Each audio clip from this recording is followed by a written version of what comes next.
Greetings, ladies and gentlemen, and welcome to the Bird Whisperer radio show, coming to you live from the Congaree National Park in beautiful South Carolina, USA.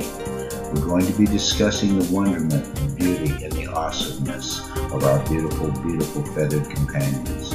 We're also going to have fantastic guests on to share their beautiful moments, experiences, and perhaps maybe a little bit of help and advice to come your way to make your relationship between you and your bird so much better. We'll be right back.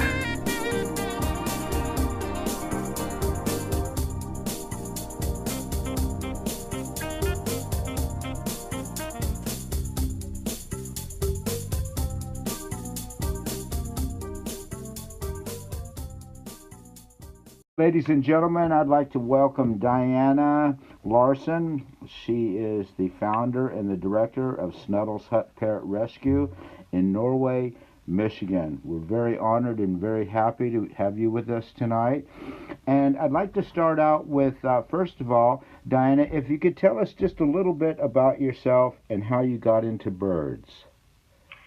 Well, I had birds when I was young. It started out actually with a racing pigeon that my father had found in the desert, and the bird had a broken wing.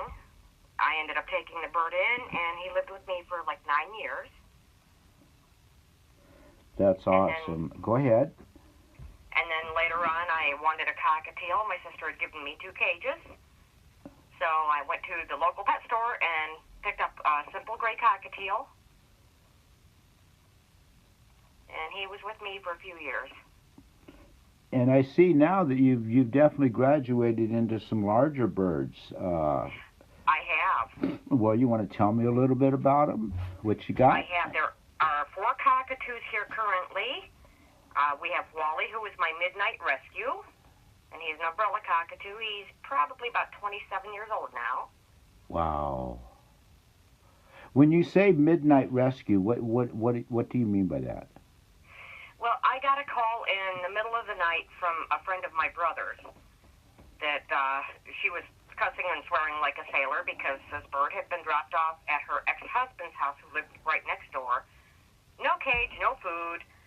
The man had a pack of pugs that were known and proven bird and deer killers. Marvelous. Yeah. And this poor bird got dropped off in just a little carry cage. So you went over there and you saved his life. I did. Well, bless your heart. Thank you for stepping up and doing that.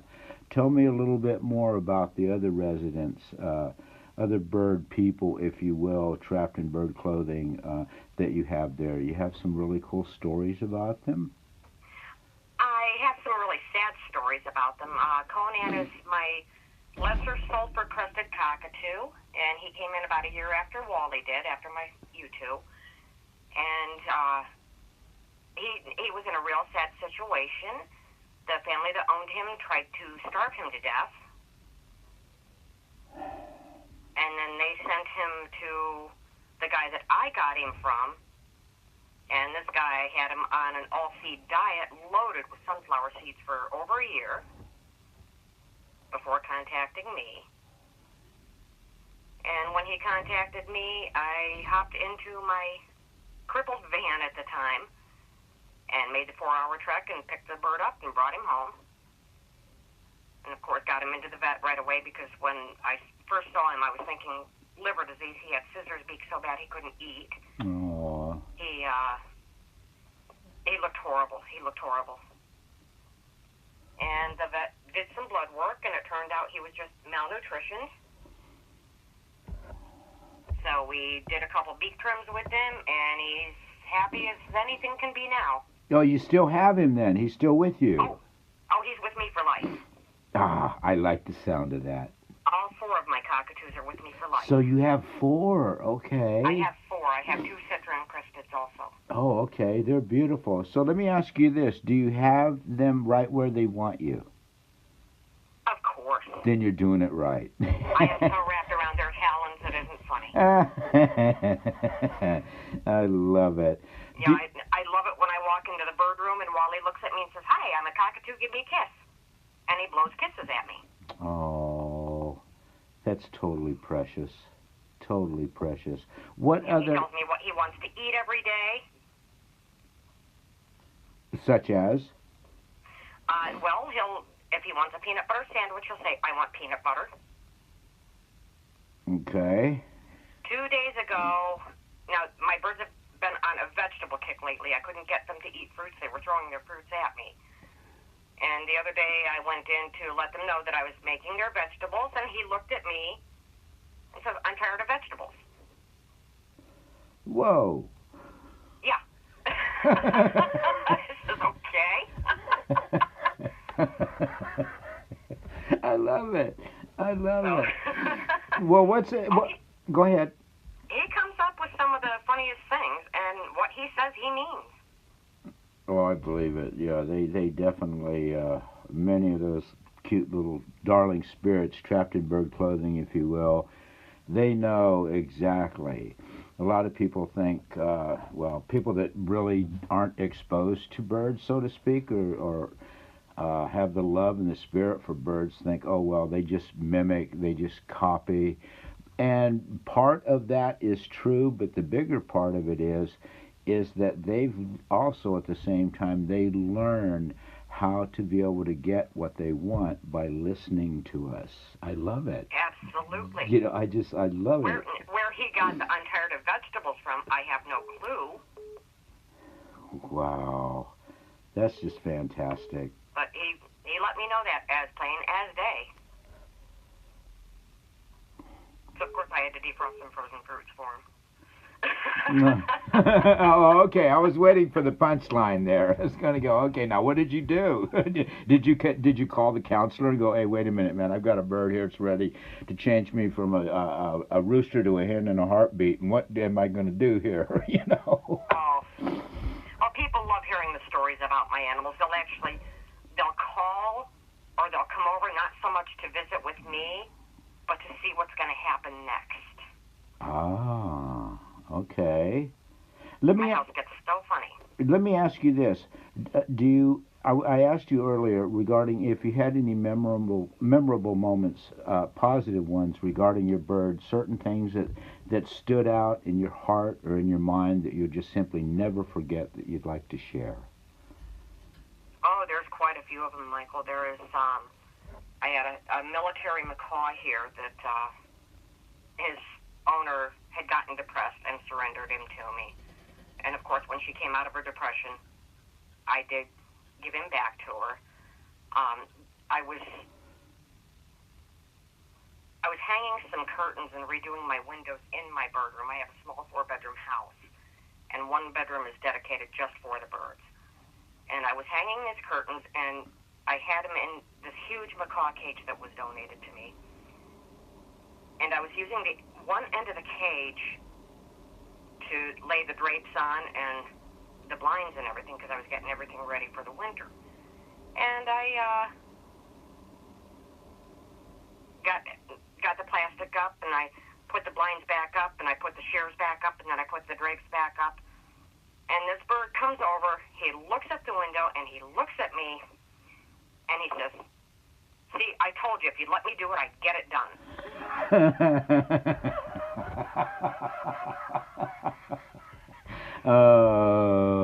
Oh my, I love it. I love it. Oh, it was just hilarious. Oh, I love My it. prized cockatiel, Sniffles, he loved the song by Dexy's Midnight Runners, "Come On, Eileen." Uh-huh. And he would dance through the song. And he had a cage mate, another cockatiel. Her name was Louise. And if she was on the perch, he would knock her off the perch so he could dance up and down the perch. Wow. Wow. Talk about literally stealing the show, huh? Oh, absolutely. He was a show-off. Wow. Okay, tell me another story. Oh, let's see. There are so many of them. Well, Conan chasing my one dog across the living room. That was funny. I had Conan here for about 4 days. And I had him out in the living room in quarantine. And as a matter of fact, we had just had the vet visit. And I had him out of his cage, and I was kind of playing with him. You know, he was on my arm. I was playing with him. And I always secure my dogs in another room. Okay. Oh, and my black lab. Okay, so you have dogs. Rottweiler. Okay. What's that? I said, oh, so you have dogs as well. I do. Okay. I do. I have right now 6 rescue dogs. I just had one come in last night. Holy smokes! So you do you've got a beautiful heart, and you're doing a lot for the animal kingdom, not just for birds, but for the paws as well, huh? Oh, absolutely. I wish I could have a farm. Oh, there needs to be more people on the planet like you, Diana. I wish I could have a farm. Well, thoughts are things, you know. It all every reality, you know, started out with a dream. Things, you know, I mean, it all starts with a single thought. Thoughts are things. You put it out there, and if you know, you just got to do it. Like with myself, you know, I always thought, gee, it would really be nice to have a sanctuary and a whole bunch of birds and save their lives and stuff. And I decided one day that, you know what, in order to take and make it happen, I just had to simply do it. And I did. I made the decision. I walked away from a career in marine biology and computer sciences, and it was the best decision I ever made when I decided to step up for something, another being, if you will, that is not equipped with the tools to be able to take and, say, survive in the chaos of being around human beings. And that was actually within a moment. That's when I suddenly realized that there truly is a difference between living and existing. Absolutely. I got more in touch with my own spirit than I ever even realized was sitting in there, just simply waiting to say hello. And it was because it wasn't about me anymore. Right. You know, and I just love it. I can't imagine myself doing anything else, and it appears that basically you have that same kind of heart, that same kind of commitment. And once again, I applaud you and thank you for being on the planet and doing what it is that you do to help the few that are in need. Let me ask you another question, if I might. Sure. What is it like where you live? In other words, like, what do your birds see when they're looking out the windows and things of that nature? Well, I live in the city limits. Okay. Just outside of town, but I'm within the city limits. My house is the only house on my block, so if they look out my side windows, they see an open lot and some trees, and of course my vehicles, because that's where my driveway's at. Uh-huh. Directly across the street from me, I have a couple houses. Okay. And then kitty corner from me, of course, there's a couple houses there. So you said that earlier, you mentioned to me before we started the interview that you live in Norway, Michigan. Correct. Do you have brutal winters there? Oh, yes. Lots of snow? We got hit with snow last Sunday so bad I could not even get out of my house. Oh, my goodness. It's 84 degrees here today. I can't imagine it's still snowing. Okay, I'm coming to move in with you. Oh, my goodness. For real? Okay, let me ask you. Actually, today wasn't a bad day. Today we had a heat wave. We got into almost the 50s. Oh, that's almost ready to take and put on the sunblock, huh? But not quite there yet. Yeah, it's still kind of sweater weather here. Oh, jeez. What do your birds think when they see snow? Have you ever noticed them acting any certain way, like when they look out the window and all of a sudden here's everything is all covered in white and all? Do they ever They're a lot quieter. Really? They're a lot quieter. They don't like the snow. Oh. Why would you say that they don't like it? I'm just kind of curious. Just as quiet as they get. You know, they don't even interact with me as much when it's snowing. Oh. I know the first time that it snowed out in the Mendocino Forest before I came here to South Carolina, it was New Year's Day, a million years ago, and I remember opening up the drapes, and so that all the birds could look out into the forest. And every window that you looked out of, you saw trees and things of that nature, and everything was just blanketed in white.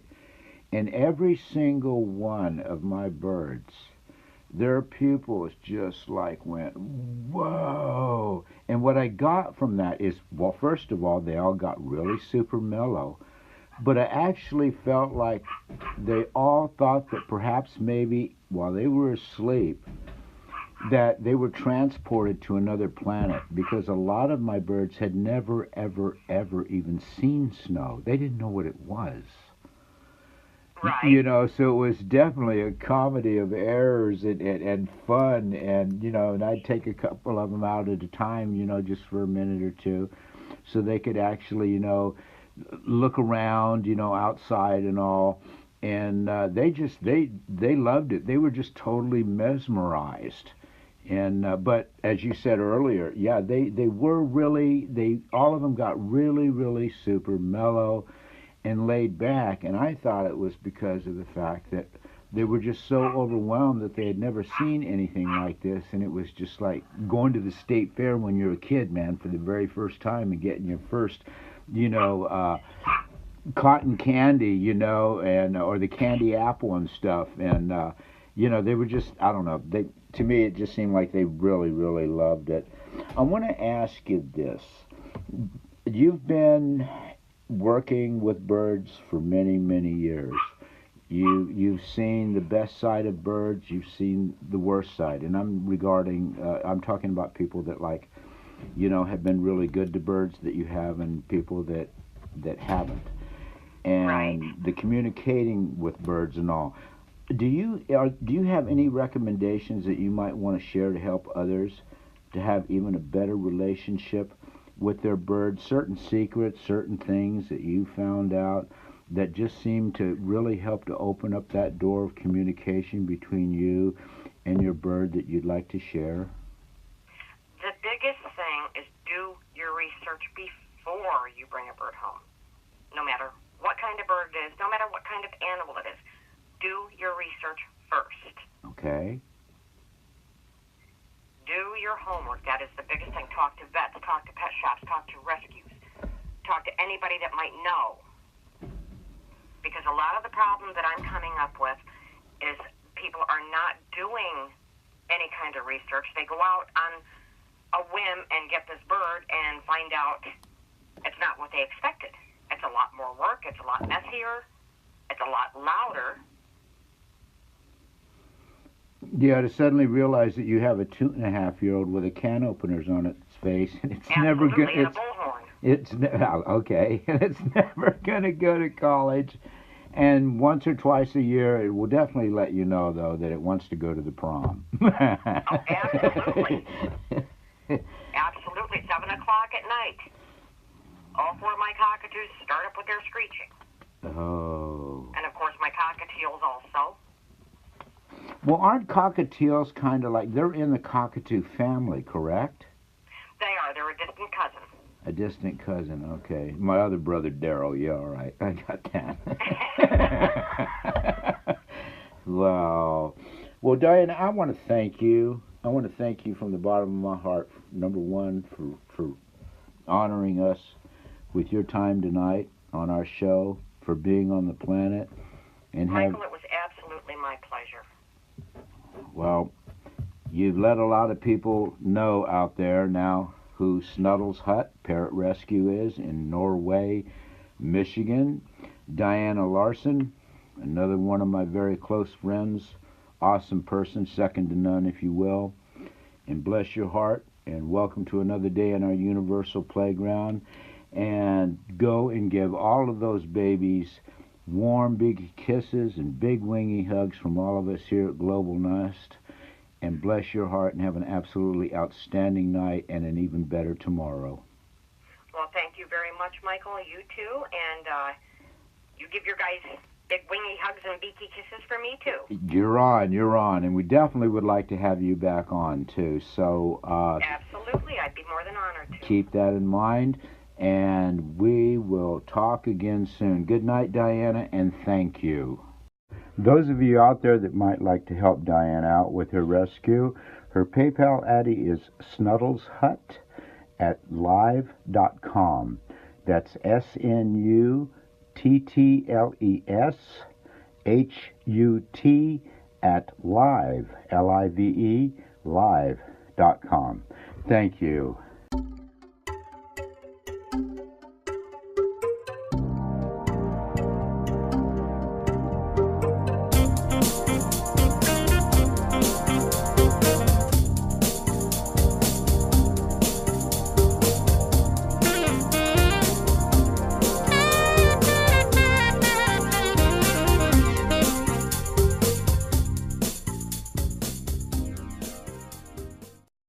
We would like to extend a sincere thank you to Tom Rowdybush, the creator of Rowdybush Foods. Find out the reasons Rowdybush Food is the right choice for keeping your birds healthy and happy. When nutrition is important, Rowdybush Premium Foods are second to none. Rowdybush Incorporated manufactures specialized bird foods. This manufacturing is a result of research by an avian nutritionist, Tom Rowdybush. During his 16 years of nutritional research in the Department of Avian Sciences at the University of California, Davis, Tom studied a variety of birds, including 10 years of research on the nutritional requirements of companion birds. Mr. Rowdybush has generated most of the published nutritional research in pet birds. As far as pellets are concerned, Rowdybush is what we feed our flock exclusively here at the Global Nest Exotic Bird Sanctuary. You can order from them direct. It's Rowdybush, ROUDYBUSH.com. Their telephone number is 1-800-326-1726. Thank you.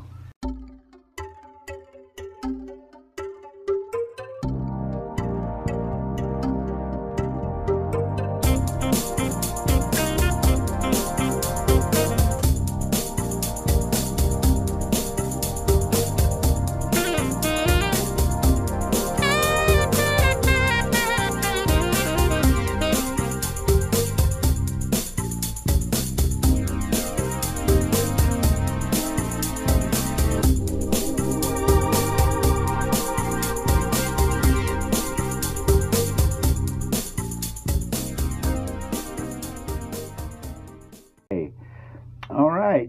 Good evening, Debbie Huckaby from Bop Sanctuary in Florida. And how are you doing this evening?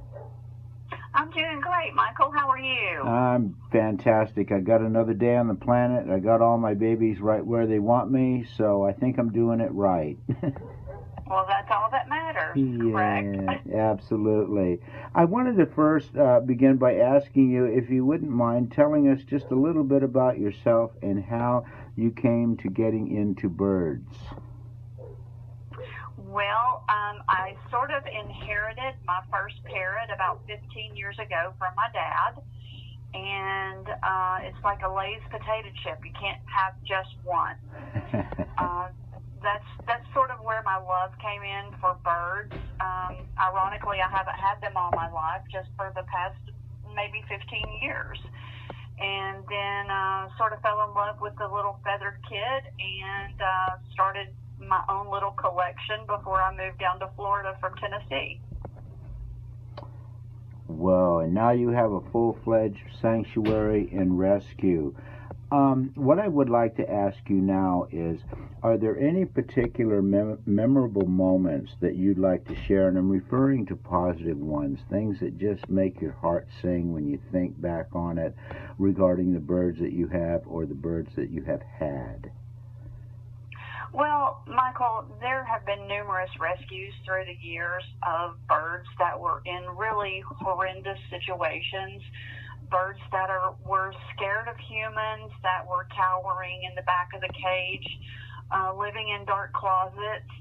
Each experience is always unique, and each experience brings to mind the fact that there's never enough people in rescue. There's always going to be birds in need of saving from their elements. But so many times these little guys are just cowering in fear. And all it takes are a few kind words and a few soft voices to bring them out of their shell and let them know that there actually are good people in the world. Everybody's not bad, and all humans aren't abusive. We're not really going to save them all, but I think it's important to save every single one that we can. That's absolutely beautiful.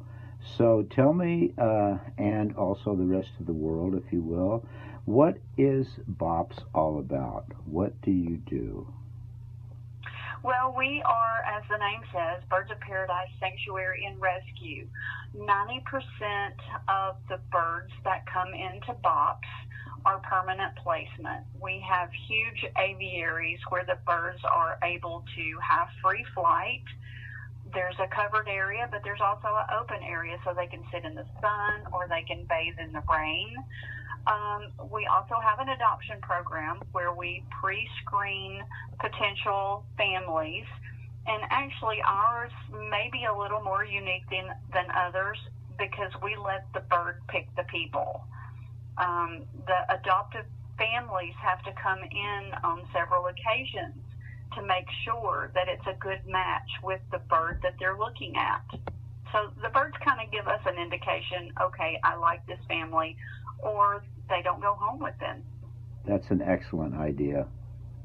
That's absolutely excellent. Let the birds decide whether or not the beautiful magic in these people's hearts that come there to want to rescue one of these guys and bring them home and make them part of the family. Let me ask you this. Where you live and what it's like, what is it that your birds see when they're outside? They're looking out from the aviaries and things of that nature. Kind of describe, if you would, a little bit what the surroundings are. What is it that they see from the bird's eye point of view? Well, we aptly named the sanctuary Birds of Paradise. I feel like this is our own little piece of paradise here, where we sit on 6.5 acres, a former tree farm, so there's a lot of vegetation. And inside the birds aviary, we actually plant palm trees and other vegetation so they can have it as close to their natural habitat in captivity as possible. We go up to the Ocala forest here in Florida and bring in natural branches to make as their perches. So they have a sandy bottom so they can dig in the dirt, they can climb the trees, all within the inside of their aviary. So we try to make it natural. That sounds absolutely beautiful, absolutely fantastic. Before I'm ready to hide my own Easter eggs, I've got to get down there and see. I know, right? Yeah. Let me ask you, when you mentioned that you bring in branches and things of that nature, I've had people over the years contact me to find out basically what types of woods basically that are safe and types of woods that are not safe when it comes to toys and it comes to perches. Do you have any particular recommendations that you'd like to share with people? I do. We use mostly natural white pine for our toys that we make, and we also, like I said, go to the Ocala forest. But Google is such a wonderful tool. And all you have to do is Google bird safe wood. And it's a beautiful thing. If you have a question, we have a lot of orange trees in Florida, but they're also susceptible to being treated for insecticides. So you have to be very, very careful where your branches come from. If they come in from your yard and you know that they're safe and they haven't been treated, then by all means use those for your parrots. But it's just very important that we be sure. And I do not recommend oak for Amazons or macaws because, believe it or not, they are susceptible to oak allergies. Really? Yes, my avian vet actually argued that point with me for several months until I proved my theory. And he goes, okay, Debbie, you're right. So in Florida, and I've had this conversation with numerous people, they say, why is my bird's eyes itching? Why are they getting scaly crust? And I said, because they've been exposed to oak trees. So this is my remedy and vet approved. You take 1 tablespoon of children's Benadryl and add it in 1 gallon of water. And that's what the bird drinks for a week at least through the season. Why is it that you give them this? It's because they're oak allergies. Oh, because of the oak. Okay. Yeah, it's mostly in the spring and mostly in the fall when the oak pollen is out in full force. And the Benadryl acts as a calming agent and a soothing agent, just like it does in people.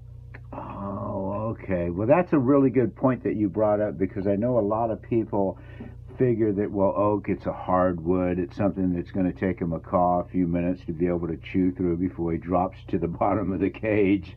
And that's a really good heads up that you're giving people here regarding that. My preference basically in purchase and all is I either use manzanita or madrone. And that seems to work. It's worked out pretty good for us in that it takes a parrot a country minute to be able to eat through that, so the perches aren't going bye-bye so rapidly as using softer woods and things of that nature. Absolutely, I agree with you. Manzanita is just a little bit harder to get and a little more expensive, but by all means, provide the best thing that you can for your parrot that's going to last a long time. Oh, you're right in reference to getting it. Yeah, now, see, I'm on the other side of my known universe. I was in the Mendocino forest for many, many years, and manzanita and madrone grow out there like weeds. It's everywhere, and I brought it all with me here. But after the interview, what I might be able to take and set up for you is that I have a number of friends out there, even people that are renting my property, that have birds out there in our West Coast division of our sanctuary that could actually get you some manzanita and madrone and get it sent to you and not have to pay a single dime for it. That would be great. Yeah, as many babies as you have, which is approximately how many at this time? 350. Holy beak! Yes, absolutely. It takes a team of volunteers every day to care for these guys, and it costs about $6,000 a month to maintain the facility. How many volunteers do you have that come out and help you, or do they rotate out or something? You get people for a while and then they go away and then some other people come in and join in? How does that work? We do get different people. We have some snowbirds that are seasonal, but we have some really die-hard fanatics that are here every week and would be here every day if they didn't have to work a full-time job. Oh, kind of like you, huh? Yes, I'm here 24/7, but that's okay because that's what I was put on this earth to do, is to save parrots. I love you and thank you so much for being on the planet. Let me ask you this. If someone would like to take and they live in your area or close enough to where your sanctuary is, what are some of the requirements or hoops that they would need to take and jump through in order to take and come to your sanctuary and give you a hand from time to time? We just have a volunteer application, and they come in, and we give them the little 50-cent tour, and they fall in love 100 times when they first get here. And then, of course, they want to come back and spend time with the parrots. But it's hard work. It really is. But it's therapeutic. I have people here with PTSD that would rather be here than any place on the planet because it helps with their anxiety. The birds have a calming effect. The birds actually are in tune with the people, with what their needs are of the day. So it works out for people and birds. Is there a lot of tactile going on there? In other words, people that volunteer and things of that nature, do they have the option or to be able to hold them, to snuggle with them and all, or is this kind of like from a distance kind of thing? Well, we have both. The birds that are in the aviaries pretty much just remain in there playing with each other and spending time together. But we do have an adoption center that houses our birds that are up for adoption. And so we encourage the volunteers to come in and spend time with those birds to keep them in a socialized mood so they continue to be available for adoption. Excellent. So yes, you can come in and snuggle with the parrots if they allow it.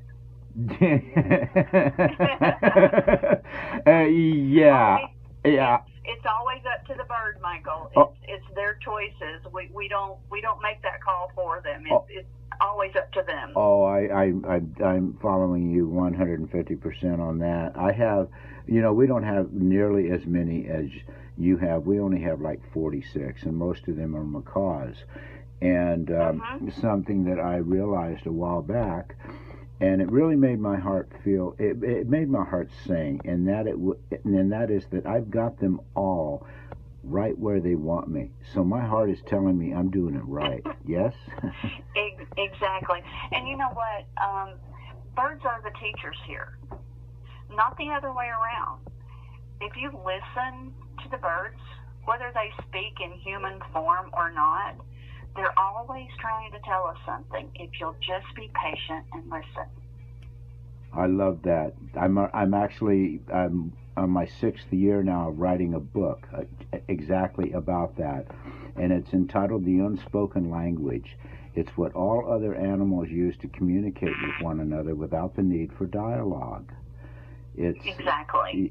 Yeah, and it's pretty amazing. Out in the Mendocino forest, I had 2 mountain lions for pets that would come and visit me every 3 or 4 months, and I'd toss them out a raw chicken or something and sit on the sidewalk and squitch their ears and their head while they're eating. And you talk about breath, some of the worst breath you can imagine. It would make an onion cry. And then they'd kind of look up at me, lick their lips, and stuff, turn around, walk down the path, jump over the fence, and they're gone, and I wouldn't see them again for quite a while. And I also had a little bear, and I had a number of bobcats and lots of deer and all. And what I discovered was that when I realized that I needed to stop listening to my head and allow my heart to say hello, is when it turned on for me. That like a screaming jet, their intuitiveness just flies straight through your heart. It pulls everything that you are out of you in a heartbeat. And at that particular time, within their spirit, they make a very, very quick decision of whether or not they want to say hello to you, to your spirit, to be part of that, or they want to just go bye-bye. And as soon as I'm able to, and I'm hoping, as I said before I'm ready to hide my own Easter eggs, that my birds can teach me how this is being done. Because one of the remarkable things that I've found is that, I know that you've had birds that have come in there that have gone through holy heck with people, in reference to not just not feeding them or ignoring them, but I mean physically hurting them. And I can take a macaw that has, been gone through all kinds of really nasty stuff, really, really upset, wants to take you down, and pull that guy to my chest and close my eyes. And the first thing I do is I play a little game. And the little game is simply this. I imagine 2 hearts beating as one. And it's amazing, Debbie, that you can just almost feel the air just go out of them and the relief, and they stop shaking and all. And allowing my heart to say, hello, I love you, you are finally home, and as long as I'm on this planet, no one is ever, under any circumstance, ever going to hurt you again. So the heart is very, very magical in this process of relating to these guys, because that's what they see. They don't see what's in our head, and they don't hear what it is that comes out of our mouth, really. It's more about what's inside of that beautiful spirit that resides in each and every one of us. That birds, for me, They made me realize, and I say this with love and respect, they made me realize a long time ago that yes, there definitely is a difference between living and existing, and I have them to thank for that. Oh, absolutely. I agree with you. There's nothing more special than holding a bird to your chest and letting them feel your heart and feeling their relaxation and their knowledge that they're finally safe. Yeah, it makes it. I revel in having another day in this universal playground. Each morning that I wake up, and I've been doing this since 5th grade, so I go far out, man. I got another day on the planet, and can't wait to come and to snuggle with all of them. I snuggle with every single one of my birds, and it's just the way that it's always been. Debbie, I wanted to ask you something, and do you have, I'm sure that you do, but I would like to share with you any recommendations that you might have to share with others to be able to have even a better relationship with their birds? I know it's a heavy-duty question, but... Well, no, it's a heavy-duty question, but it's really simple.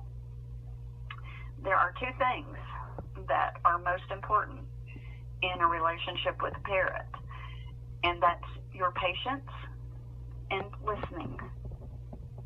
If you will do those two things, if you will be patient with your bird and let it come out of its shell on its own terms and listen to what that bird is trying to tell you, because they can't tell us in human terms, but they can tell us in their mannerisms, in their actions, and in their little eyes. I like to say, especially a cockatoo's eyes, it's the window to your soul. And believe it or not, they see your soul. It's just like you said before.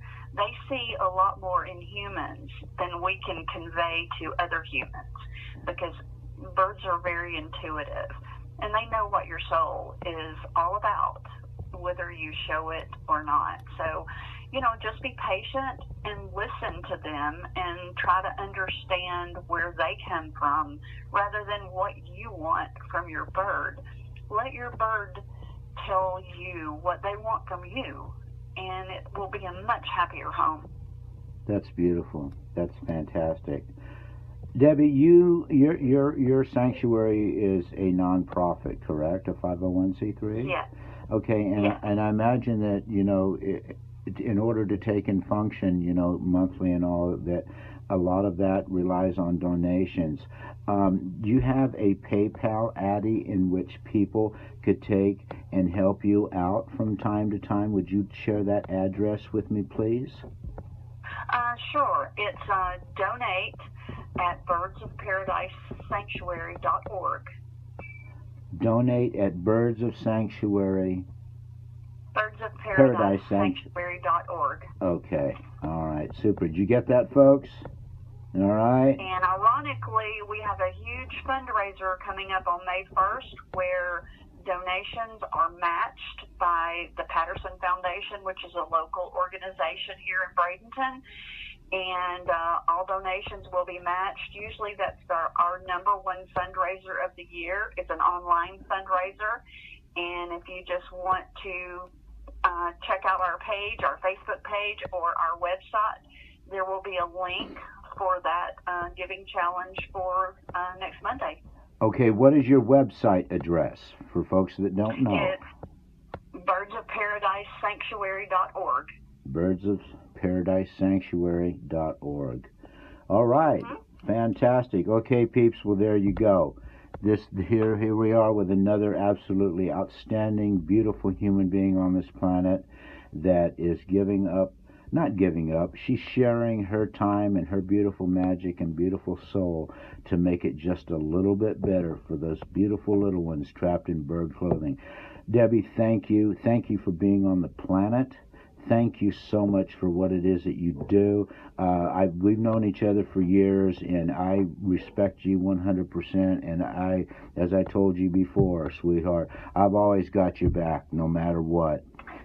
And thank you, Michael. I appreciate you so much. You do the same thing in your little corner of the world, and all the the Earthlings on the planet appreciate you as well. Well, we're doing our best. You know, we're doing our best, and that's the beauty of it. We can't do any more than that.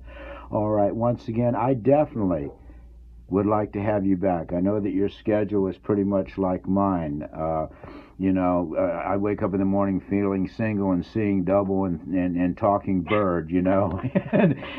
But I definitely want to get you back there, and hopefully the people that are aware now of your website and your PayPal ID to donate, and also in the coming month of May, that the donations are going to be matched by the foundation that you're affiliated with there.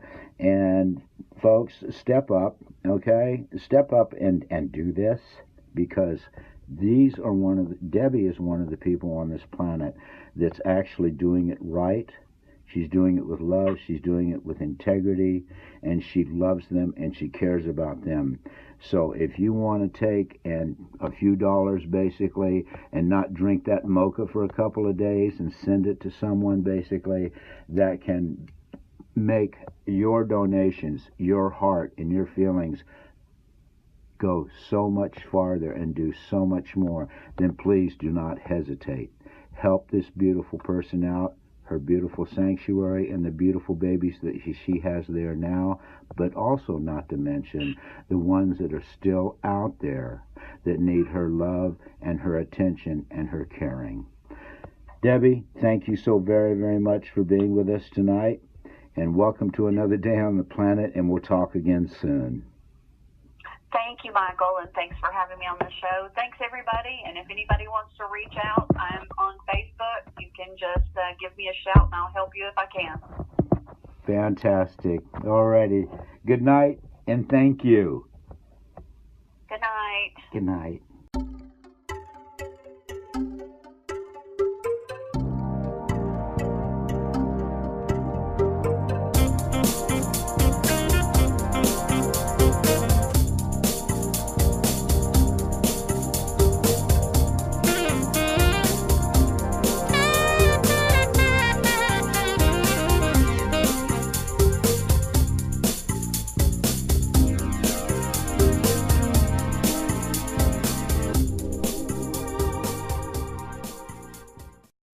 IQ Air, the #1 rated room air purifier for allergies and asthma. The IQ Air Health Pro Plus has received more top reviews and awards than any other air purifier. At IQ Air, we are committed to providing you with the best air purifiers in the world. We back it up with this simple 100% straightforward warranty. We ensure that your IQ Air Health Pro system meets or exceeds our quality guarantee. We also guarantee that your system is free from defects, or we will fix or replace it for free. This includes everything. All you have to do is register your product within 30 days of purchase to be eligible for our 10-year limited warranty. This is our simple promise. We stand 100% behind our Swiss-made air purifiers, so you can relax and breathe easy. IQ Air, IQAIR, IQAir.com. Order yours today. Also, you can give us a call at 1-866-488-1918 to talk to our indoor quality experts. Thank you.